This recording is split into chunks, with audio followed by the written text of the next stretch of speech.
Un studio d'enregistrement, une journée d'hiver à Saint-Étienne et une discussion autour des expériences passées de la schizophrénie par des personnes en rétablissement. Le micro est ouvert.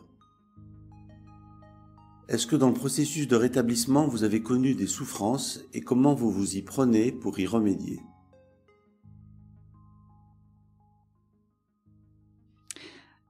Il y a à peu près un mois, je me suis fait crucifier.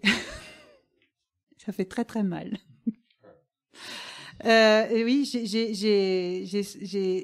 j'ai senti mes bras qui sont partis comme ça, très très loin, la tête partie. Enfin, ouais, c'était très très très intense. J'ai hurlé parce que c'était très très fort comme expérience. Mais ça fait partie de ma vie et ça fait partie aussi des choses qui ont fait que je suis passée à une étape après, etc., que j'ai pris telle quelle, j'ai fait avec ce qui est. J'avais eu des stigmates quand j'avais 16 ans, ça fait partie aussi d'expériences que j'ai vécues. Et là, j'ai eu vraiment l'impression d'être crucifiée. Je souhaite à personne, vous avez très mal, vraiment. Non, en fait, j'avais l'impression d'être écartelée comme ça. Mais quel sens tu as donné à tout ça ? Et je mets pas de sens particulier, mais juste, je l'ai vécu, et donc c'était une douleur physique. Ça m'a fait mal. C'était en rêve ? Non, c'était vraiment... Ah non ? Parlez dans le micro. Non. Je demandais à Camille si elle était endormie, un rêve qui fait très mal, ou si c'était une expérience comme là en ce moment, je la regarde et elle a l'air assise et pas crucifiée. Donc si elle s'était déployée comme tu nous as montré, ou si tu avais ressenti tes membres se déployer. Bah, mes membres se sont déployés, mais si j'étais pas en train de rêver. J'étais en train de prendre mon café le matin, il était 9h du matin. Du coup, 9h du matin. Et voilà. Non, mais moi, j'ai pas mis plus de sens que ça. Enfin, si j'ai mis du sens, mais je veux dire, c'est pas... je me suis pas inquiétée outre mesure. Et c'est ça qui était très fort dans cette expérience, je dirais, plus qu'autre chose, plus que ce que j'en ai fait après, qui m'a permis d'être en paix. Mais c'est que en faisant avec ce qui est, sans surinterpréter, sans juste vivre le fait que ça fait mal et que voilà, et ben j'ai pas rajouté d'inquiétude à l'inquiétude. J'ai suivi le cours de ma journée et j'en suis sortie finalement plus forte.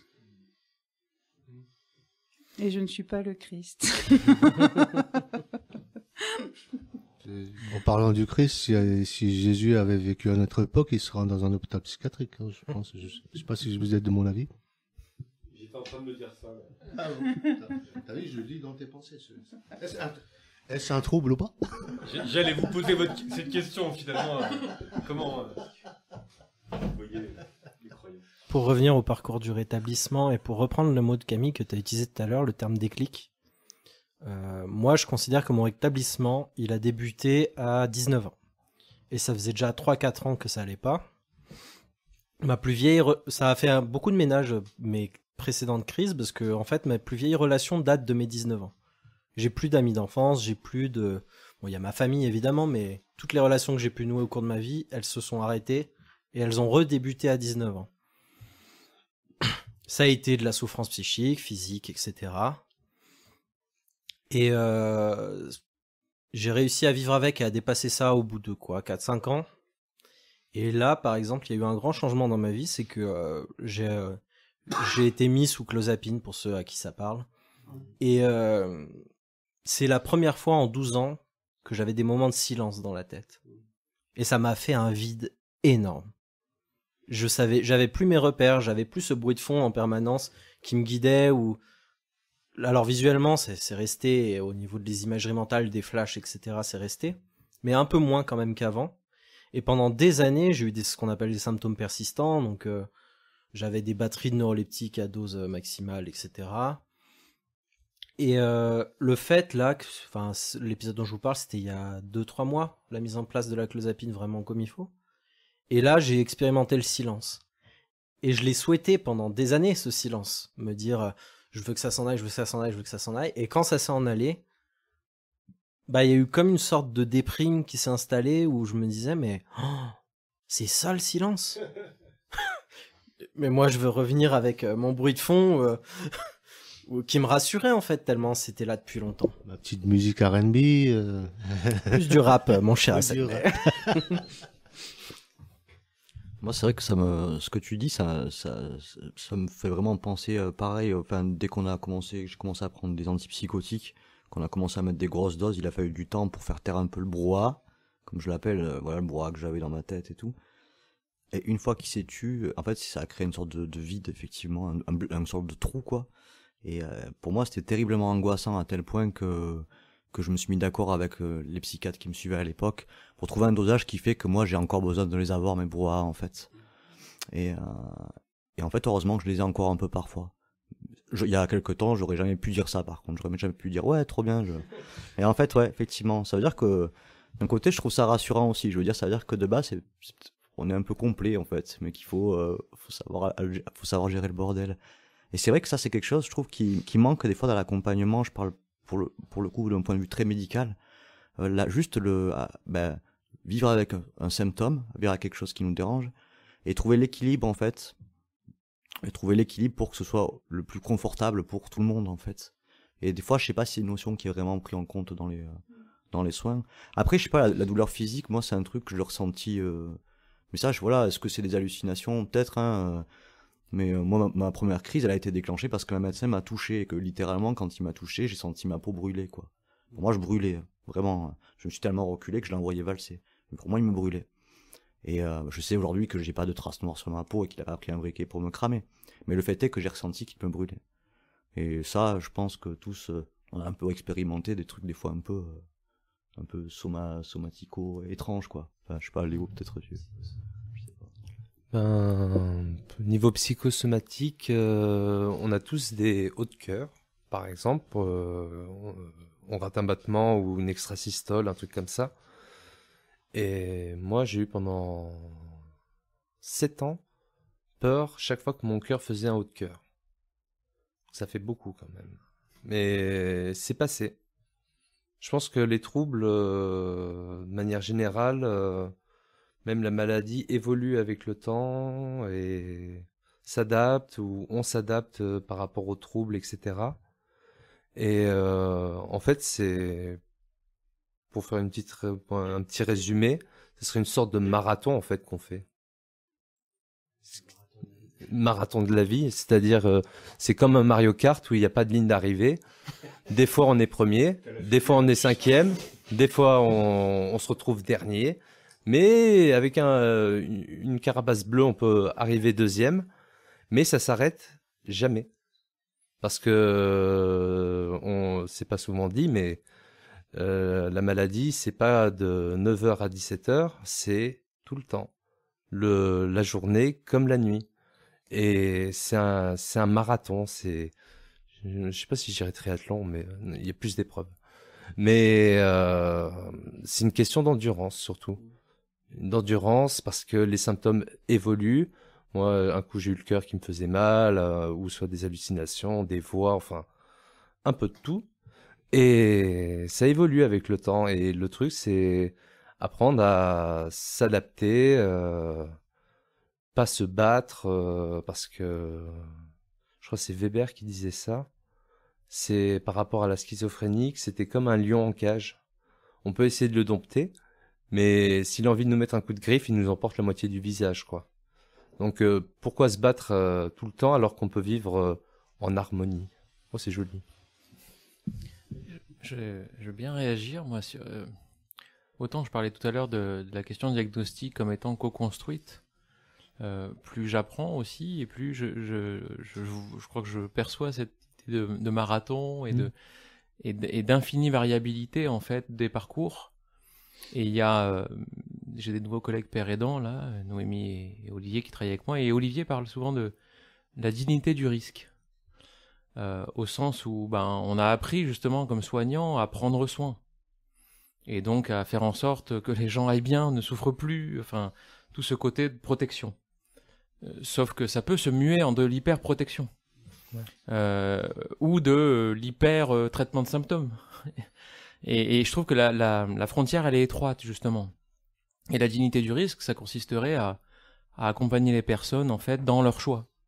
Parce que la réalité, c'est que quand les gens veulent arrêter un traitement, vraiment, et que le psychiatre ne semble pas d'accord, ils l'arrêtent quand même.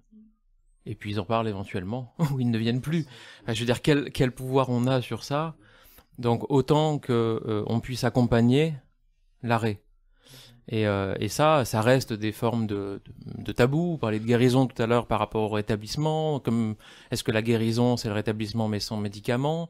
Enfin, du coup, c'est des questions qui traversent aussi les psychiatres. En tout cas, moi, qui m'ont traversé. Et dernièrement, il y a des psychiatres qui ont republié et recommuniqué sur la question des arrêts contrôlés de traitement. Je pense c'est Fabrice Bernat à Strasbourg. Enfin, c'est des sommités dans notre discipline. C'est des gens qui sont très très très influents parce que c'est des grands chercheurs, des grands cliniciens, des grands chercheurs, et qui montrent preuve à l'appui que oui, il vaut peut-être mieux accompagner probablement une réduction progressive et éventuellement un sevrage contrôlé. Plutôt que de s'arc-bouter sur le fait de garder absolument un traitement toute sa vie. Donc voilà, donc la course se développe, mais en plus l'environnement autour du marathon, le parcours change pour complexifier un peu les choses, mais en même temps il y a des étapes, des fois il y a des buvettes. Tu vois, peut-être on pourrait encore raffiner le concept là. Un traitement sera pas à vie, tel médicament sera pas pris pendant 40 ans. Enfin, le traitement peut s'adapter aussi. C'est ça, mais à condition de pouvoir avoir la confiance du partage. Et puis des fois, moi j'ai aussi rencontré des personnes qui n'étaient pas prêts à changer quoi que ce soit, qu'ils ne le souhaitaient pas. C'est une question de choix. Je peux me permettre de rajouter un petit mot par rapport à ce que tu as dit. Quand on m'a annoncé le diagnostic, on m'a dit que ce sera à vie, le médicament ce sera à vie, que la schizophrénie ce sera à vie. J'ai dit why not, pourquoi pas. Moi j'avais traversé le Vietnam pendant 9 ans d'errance de diagnostic. Un jour je me suis assis devant un énième psychiatre, il m'a dit je viens après la guerre. J'ai dit oui, ça y est, c'est bon, c'est fini. Je veux dire, genre le boulot a été fait, quoi. Et donc, je vous dis. Et donc, voilà, j'ai continué à suivre mes traitements à l'époque. Et quand on m'a dit, je me suis comme toi, je dis, why not, je dis, heureusement qu'on m'a mis un nom, parce que avant, je savais pas ce que c'était. Donc, et c'est là qu'a commencé vraiment le cheminement de rétablissement. Mais et jamais j'ai eu l'idée d'arrêter le traitement pendant les années qui suivirent, pendant 25 ans, jusqu'à un jour où parce que dans les traitements, dans les effets secondaires, certains traitements jouent sur la libido, jouent sur la qualité des spermatozoïdes, et ça, on évite de le dire aux patients, je sais pas, par manque de temps ou par manque de pour éviter qu'ils ne soient anti-traitement et qu'ils ne prennent pas certains traitements. Je ne sais pas pour quelle raison obscure certains effets secondaires sont pas dits ou bref. Moi, j'ai voulu arrêter par rapport pour essayé d'avoir un enfant avec ma compagne actuelle, et mine de rien, quand j'ai arrêté le traitement, il s'est rien passé, ni symptômes positifs, ni symptômes négatifs, ni que dalle en fait. Peut-être une légère variation de l'humeur que j'ai su canaliser au fil du temps. Maintenant, voilà, mais qu'on conditionne les gens suite à des articles scientifiques qui disent que la schizophrénie c'est à vie, on a un médicament à vie, ça c'est une forme aussi de conditionnement, et qu'à un moment donné on peut arrêter le traitement sur certaines conditions, certes, telles que les recherches de Fabrice Bernat le préconisent. Après, tout le monde ne peut pas, certes, mais il y en a qui peuvent, et c'est possible de guérir. On entend très peu ceux qui ont arrêté, et il y en a qui ont arrêté. Et comme quoi, c'est possible. C'est juste pour jeter une petite lueur d'espoir, que comme quoi, c'est possible. Avec Hassan CF.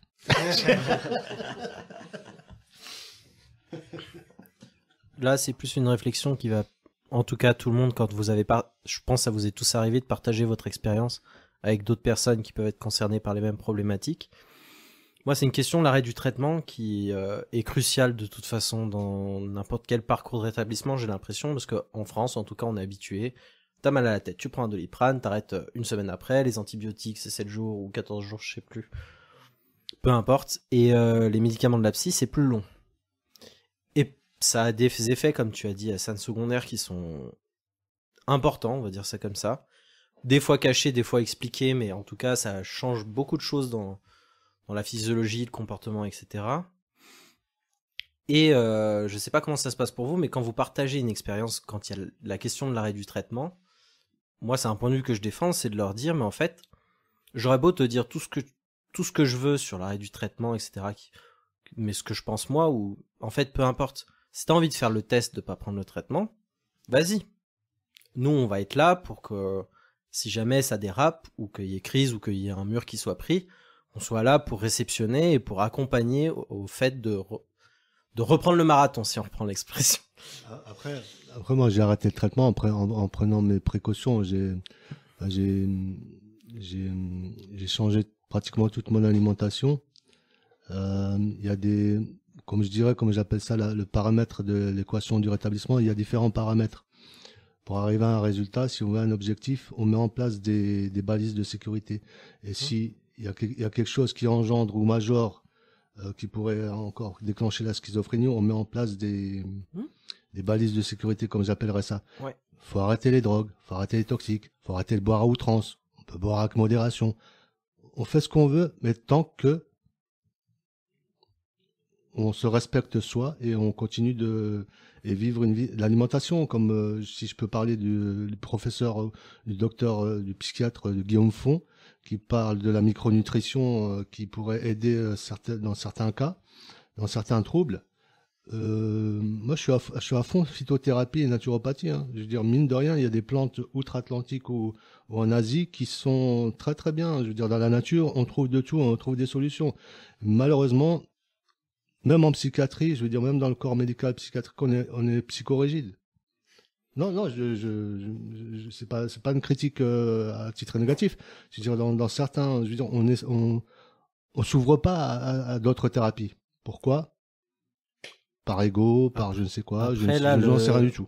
Le truc, c'est est-ce que toi, que ça t'est déjà arrivé quand tu apportais par exemple ton expérience ou comment ça s'était passé pour toi, des gens qui ont besoin de faire le test eux-mêmes en fait. Hein? Peu importe. Moi, en tout cas, dans ma pratique de père aidant, il y a des fois, je me retrouve à juste donner mon expérience si elle sert à l'entretien. Et je suis vachement attaché au fait que si la personne, t'as beau que les personnes qui ont le maximum d'expérience, qui ont le maximum de savoir, etc., essayent de te transmettre ça, il y a aussi il y a aussi une tendance à vouloir faire le test. Oui. Et à pas forcément écouter tous les conseils qu'on peut prodiguer, même soignants ou... C'est ce que je dis toujours, l'expérience est le meilleur des professeurs. J'invite tout le monde à faire une décompensation pour voir ce que c'est. Je plaisante. non, mais je veux dire, l'expérience est le meilleur des professeurs.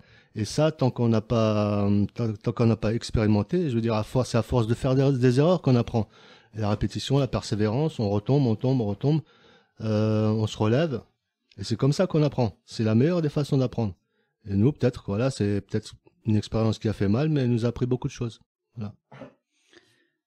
Alors la décroissance médicamenteuse, c'est de plus en plus, effectivement, des professeurs en psychiatrie commencent à en parler dans les congrès, ils font des articles. Donc, il y a Fabrice Bernat, centre expert schizophrénie à Strasbourg et INSERM, qui y en parle beaucoup.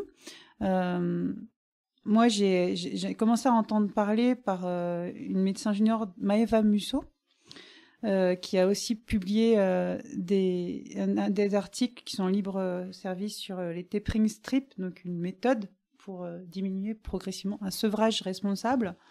À la lecture de cet article, et aussi parce que effectivement, plusieurs fois dans ma vie, j'ai arrêté les traitements effectivement pour avoir des enfants. Parce que moi, en tant que femme, les traitements que je prenais à l'époque, c'était incompatible avec la grossesse. Donc régulièrement, en fait, moi, j'arrêtais les traitements pour essayer de m'en passer parce que j'avais très envie, ça faisait partie des choses que je voulais absolument dans la vie, c'est avoir des enfants. Donc voilà, et ça m'a mené à faire des expériences, et tant mieux. Ça a été un vrai booster pour prendre des risques et avancer. Et là, le booster, ça y est, mais je veux plus d'enfants, c'est bon, j'en ai 3, ça va. et donc pendant longtemps, je me suis dit, bon, c'est ok. Et en plus, j'avais un traitement minime, qui n'était pas très, très invalidant au niveau des effets secondaires. Mais mine de rien, ça fait depuis l'âge de 16 ans que je prenais des traitements la plupart du temps dans ma vie, assez forts. Enfin voilà, les cachets pas... Voilà, des neuroleptiques, du tertian, des Zyprexa, Abilify, je vais pas tous les nommer. Enfin, tout le panel, quoi. Enfin, tout le panel qui peut fait exister. pas mal.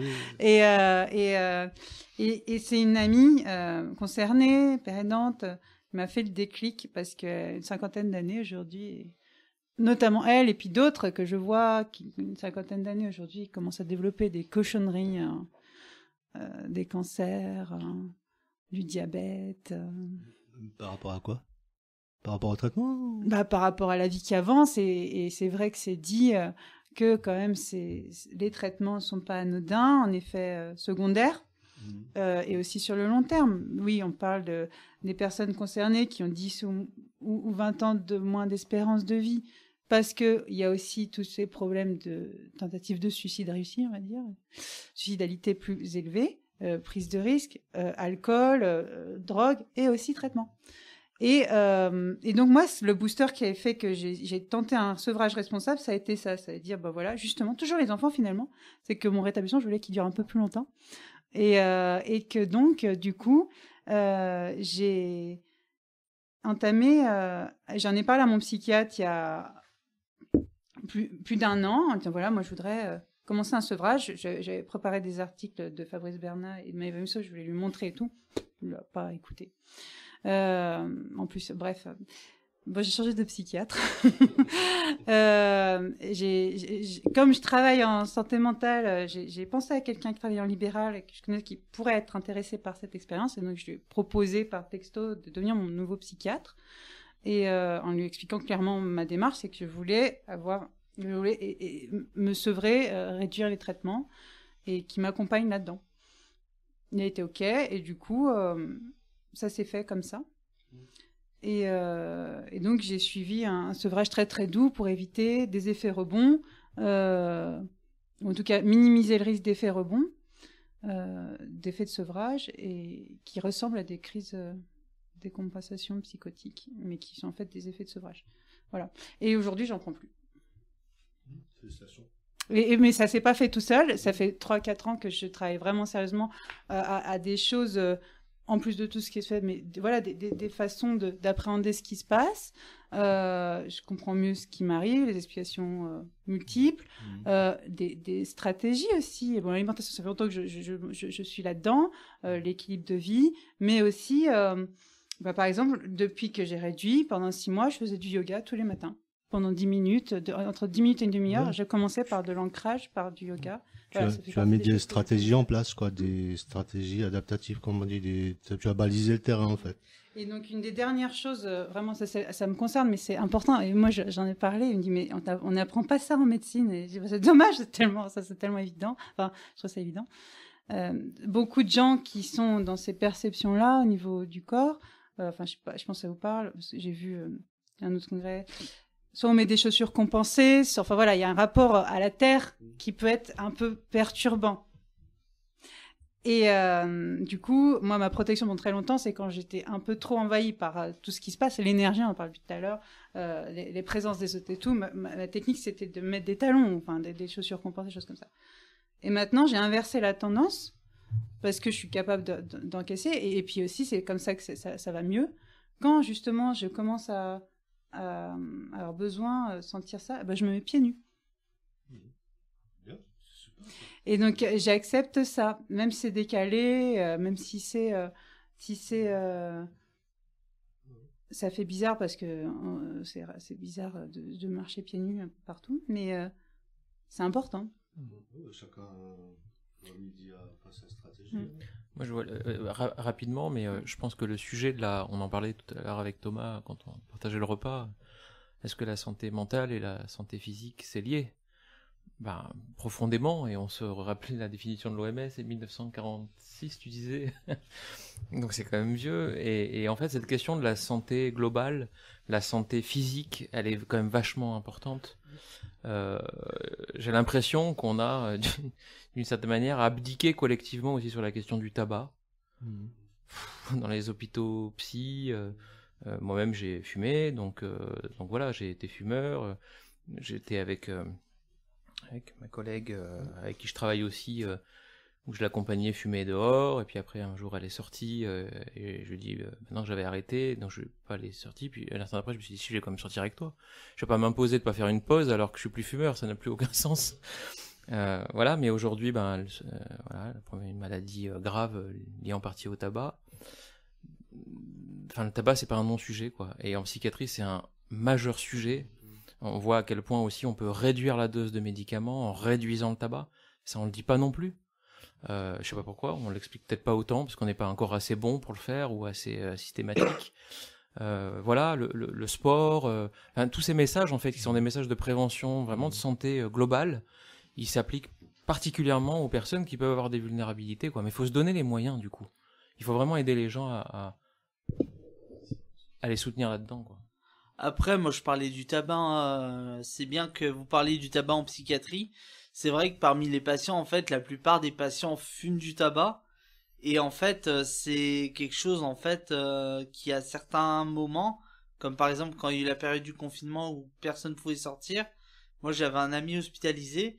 Et en fait, le tabac, c'était aussi rare que du pétrole. Ça se négociait, ça se marchandait, on disait tiens j'ai donné un peu de tabac comme ça quand j'en aurais plus il y aurait des renvois d'ascenseur, c'est un sujet finalement quand on est hospitalisé qui est central. J'en ai fait l'expérience moi-même, des amis en ont fait l'expérience et vraiment moi à l'époque quand j'allais apporter le tabac à mon ami en 2020 c'était vraiment un truc il m'attendait comme le Messie, quoi. Non, juste, je dis une chose là, qui complémente sur santé mentale et santé globale. Toutes les stratégies là que vous présentez, et tu l'as dit, elles demandent des moyens, de la ressource. Et je me dis que voilà, c'est aussi quelque chose qu'il faut pas oublier, c'est que il y a des liens très forts entre précarité et santé mentale, et voilà, l'alimentation, il y a certaines personnes qui peuvent pas manger ou qui n'ont pas le choix de ce qu'ils peuvent manger dans les centres d'hébergement. Voilà, il y a des stresseurs quotidiens et que voilà, faut aussi aujourd'hui réfléchir à comment on peut soutenir cette santé mentale positive dans les lieux de la précarité où très souvent c'est un angle mort, c'est vu comme du confort, alors que précisément c'est quelque chose qui peut surprécariser. Oui, mais les politiques publiques s'intéressent peu à la précarité et investissent peu dans la précarité parce que ça rapporte pas d'argent. Et la psychiatrie, c'est aussi, on dit que c'est le parent pauvre, on investit peu dans... Mais moi, on espère que ça va changer. Ouais, mais tu vois, tu utilises le terme, Hassan, d'investissement. Moi, je pense que c'est le bon terme. Aujourd'hui, ne pas mettre d'argent sur la question de la santé mentale ou pas suffisamment, la société le payera demain. Plus. Exactement. Ben, c'est l'effet papillon dont parlait. Ouais. Tout à fait. Comme si, c'est voilà. Et si on s'occupe pas des problématiques, elles ne disparaîtront pas, mais elles seront plus chères à prendre en charge demain. Donc c'est vraiment un investissement, ça. Oui, sur le long terme. C'est un investissement sur le long terme, mais encore faut-il s'en rendre compte. Je veux dire, c'est comme les guerres. Hein. On s'intéresse que des guerres que quand ça toque à notre porte. Moi, je crois beaucoup au système D et à la force de créativité, justement, quand il n'y a pas tous les moyens en place. Bah, j'ai habité à la campagne, par exemple, bah, ça coûte moins cher qu'en ville. Désolée, mais c'est vrai. Du coup, je suis près de la nature. J'ai une maison qui est grande, qui doit coûter le prix d'un studio à Lyon. En face de moi, d'ailleurs, il y a des personnes complètement marginales, c'est mes voisins, mais ils ont un toit au moins. Voilà. Donc, je pense que c'est pas forcément une question de plus de moyens, c'est comment on utilise les moyens. Qu'est-ce qu'on en fait. Pareil pour en psychiatrie. Pourquoi on accompagne pendant 30 ans des personnes qui depuis le début disent qu'elles ont eu des traumas et qui n'est pas entendu et juste on leur donne des cachets et on n'essaye pas d'accompagner à C'est la plupart du temps, c'est comme ça que ça se passe. Ça commence à changer, enfin, mais c'est pas nouveau qu'il y a quand même des causes psychologiques derrière les phénomènes qui se passent, et souvent rien n'en est fait. Et si on accompagne d'une façon plus intensive, sans penser à l'open dialogue, mais par exemple tout un système, et qu'on arrête de dire qu'il y a une personne malade, mais qu'il y a un système, pas un système, qui a peut-être besoin d'être équilibré. Et aussi de se concentrer peut-être sur un petit nombre de personnes, mais vraiment les accompagner sur leur rétablissement sur un temps court, peut-être que ça pourrait être beaucoup plus efficace. J'abonde dans ton sens, Camille. Juste pour mémoire, peut-être que tu as l'information, depuis 2 ans, il existe pour les personnes qui ont subi un trauma, inceste, viol, abus sexuels dans l'enfance, il existe une plateforme qui s'appelle la Civiz.org qui permet de parler. J'ai parlé et je me suis refait le film de ma vie en réinterprétant mes épisodes psychotiques et la lumière de ce que m'avaient dit tout simplement les accompagnateurs de la Civiz. On vous croit. C'était pas des idées farfelues. Il y a eu de l'inceste, il y a eu des violences. Donc depuis 2 ans, à ma connaissance, il existe et il y a à peu près 64 000 témoignages par an. C'est nommable, mais c'est innommable parce que c'est des violences qui font des traumas. On m'a expliqué de perte de mémoire traumatique. C'est-à-dire que j'étais trop petit pour amnésie traumatique. Ah oui, merci. Amnésie traumatique ou post-traumatique, et ça ressort 40-30 ans après. Donc ça, c'est une voie qui est nouvelle, qui se met sur les plateformes téléphoniques. On peut parler. C'est vraiment important pour moi d'avoir été écouté. Alors, je réponds juste, mais pour travailler en psychiatrie depuis 2017 en tant que médiatrice de santé père, des histoires comme ça, j'en entends tout le temps. Et je pense que je suis pas la seule, et c'est pas que les médiateurs à qui entend ça. Et je pense que 64 000 personnes, c'est vraiment pas beaucoup. Et qu'en fait, le système, aujourd'hui, met sous cloche des choses, encore aujourd'hui, parce que c'est tabou, les questions de sexualité, les questions de spiritualité, notamment. Et en fait, peut-être que accepter d'accueillir ça, et aussi de... au-delà d'accueillir, recevoir la parole, c'est une chose, mais aussi, qu'est-ce qu'on en fait de cette parole? Certes, être écouté, c'est bien, mais être accompagné pour trouver la paix, voir une fierté, voir accueillir la colère qui peut se réveiller, et c'est sain, quand on se rend compte qu'on était plutôt victime que persécuteur, parce que souvent, dans ces histoires, que ce soit des abus sexuels, ou quand on a subi des violences corporelles, être battu par exemple, ou la guerre, je sais pas quoi, à un moment on se sent très coupable, on se dit c'est notre faute. Pourquoi je me suis fait taper? Pourquoi je me suis fait violer? C'est de ma faute. Et si après on réagisse, après que on se sent victime, qu'on n'est plus coupable, et qu'ensuite après on accueille cette colère et qu'on la canalise et qu'on en fait quelque chose de bien, tout ça c'est un chemin. Et ce chemin, ça fait partie du rétablissement de beaucoup de personnes, pas 64 000, et pas simplement les personnes atteintes de schizophrénie ou de troubles bipolaires, mais beaucoup de personnes en psychiatrie, borderline, on s'en fout du diagnostic, beaucoup de personnes. On remercie Geoffroy, Léo, Lucas, Hassan, Camille, Romain, Sylvain, Florian, Nicolas, Thomas, Amaury et Zachary, et vous qui nous écoutez et qui trouverez peut-être des résonances dans votre vécu.